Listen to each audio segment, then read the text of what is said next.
It's another delicious day here in the Let's Make Food from Food Kitchen, and today I'm doing a by request video for Sherilyn Baker, who said, Michelle, I really need a pumpkin spice creamer that isn't full of all those toxic ingredients. Fall's here, pumpkins are here, so let's do it.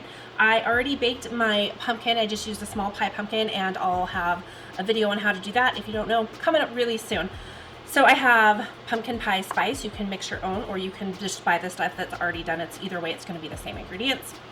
4 tablespoons of light brown sugar and 2 cups of half and half. It's really easy to do. I have my cooktop here going. I'm waiting for it to heat up to about a medium heat. So while we're doing that, let's talk about today's sponsor. That's right, I have a sponsor today. This is Everpest. Everpest is a company I have recently been introduced to. I really truly like them because it's chemical free, which means there's no toxins. As you all know, I homeschool my kids. I have a large dog. I think you know I have a large dog. I don't like having people come in to my house to spray for pests. We, here in the South, we have a lot of bugs. And in my studio kitchen, I don't want bugs, or in my personal kitchen. Everpest takes care of that. It's all done by electronics. It's an ultrasonic pest repeller, which also means that you don't have any dead bugs laying around to clean up later. So it's more sanitary. It doesn't kill them, it just makes them go somewhere else. They don't like it, they don't react well to it. So this is a 2-pack. I've got one plugged in over here. In the corners you can see it has a little LED light. I'm a big fan.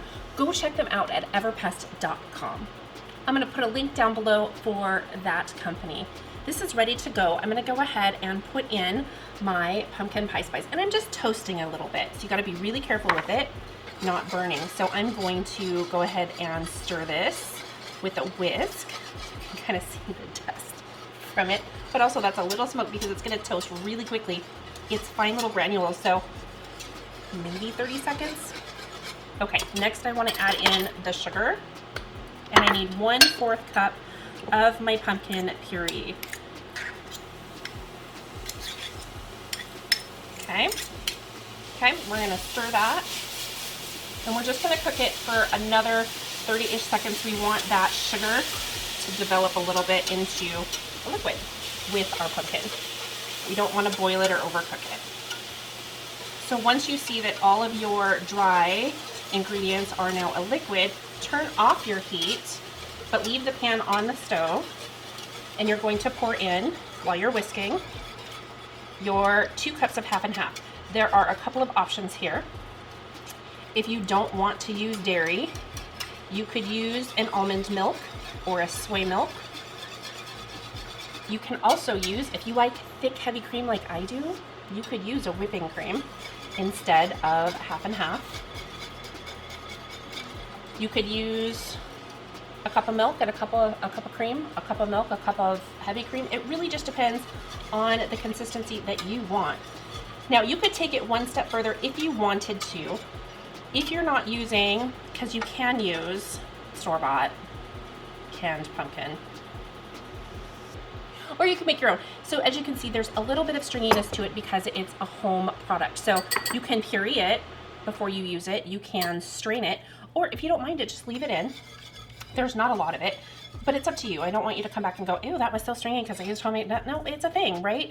Real homemade food isn't so processed that it's trying to be something it's not, and pumpkin is not smooth and creamy. So anyway, this is done. I'm going to just give it a little taste. Oh, that's so yummy. So you can use this for lattes, for coffee creamer, whatever you want to put it in.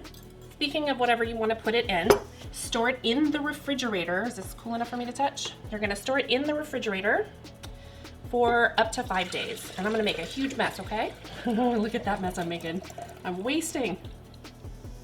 I thought I would be more talented at that pour than I was, but it's okay, because I'm not gonna cry over spilled milk. See what I did there? Okay, I'm just gonna clean this up.